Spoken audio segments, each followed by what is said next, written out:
আজকে বিএনপি ২৩৭ জনের যে নমিনেশন দিল, সবাই আছে কিন্তু একজন নাই। কে নাই জানেন?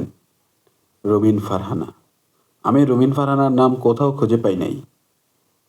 এবং একটা নিউজও দেখলাম হয়েছে যে বিএনপির ৯ জন নারী প্রার্থীকে নমিনেশন দিয়েছে, কিন্তু তার মধ্যে হচ্ছে রুমিন ফারহানার নাম নাই। তার মানে কি বোঝেন? এটা কিন্তু গুরুত্বপূর্ণ এবং সিগনিফিক্যান্ট। রুমিন ফারহানা প্রাথমিকভাবে নমিনেশন পায়নি।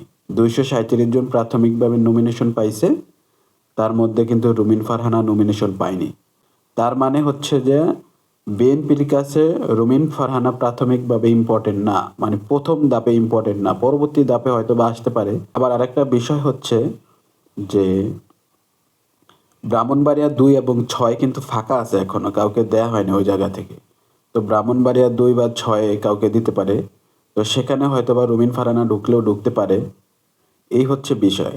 এটা কিন্তু আপনাদের খুবই গুরুত্ব সহকারে দেখতে হবে এবং মনে রাখতে হবে যে রুমিন ফারহানা কিন্তু প্রাথমিকভাবে ২৩৭ জনের মধ্যে একজন নাই। এটা কিন্তু গুরুত্বপূর্ণ।